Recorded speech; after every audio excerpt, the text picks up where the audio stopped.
राजनीति को आप अपनी नज़र से कहाँ खड़ा देख रहे हैं? सामाजिक राजनीतिक जीवन में स्वच्छ चरित्र के व्यक्ति का रहना, सरवाइव करना, आगे बढ़ना बहुत कठिन है।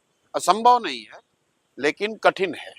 और अक्सर मेरे से भी ये लोग सवाल करते हैं, आप गांधी जी को मानते हैं, गांधी जी को फॉलो करते हैं, तो मैं कहता भी हूँ कि भाई हम लोगों की आज के दौर में हमारी इतनी चारित्रिक शुद्धता, इतनी ताकत नहीं है कि मैं ये कह सकूं कि मैं गांधी जी को फॉलो करता हूं।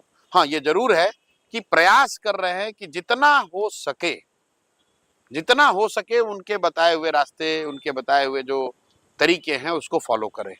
तो बिल्कुल कठिन है और मैं ये दावा नहीं करता हूं कि हम लोगों में कोई कमी नहीं है, बहुत सारी कमियां हैं, सीख रहे हैं, सीखने का प्रयास कर रहे हैं, लेकिन नियत ठीक है।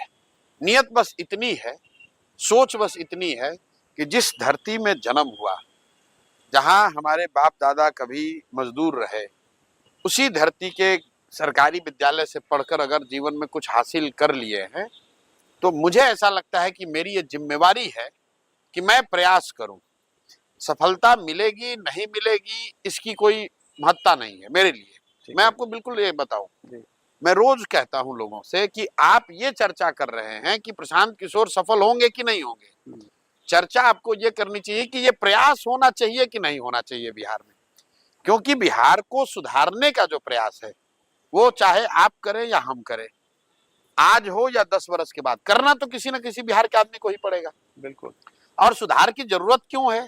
इसलिए नहीं कि प्रशांत किशोर कह रहे हैं, इसलिए नहीं कि हम नीतीश और मोदी और लालू के विरोधी हैं, इसलिए कि 1970-75 के दौर में भी देश का सबसे गरीब और पिछड़ा राज्य बिहार था, और आज भी जयप्रकाश नारायण के संपूर्ण क्रांति के आंदोलन और नारे के 50 साल के बाद भी आज देश का सबसे गरीब, सबसे पिछड़ा, सबसे ज्यादा निरक्षर, सबसे ज्यादा बेरोजगारी, सबसे ज्यादा पलायन वाला राज्य बिहार ही है।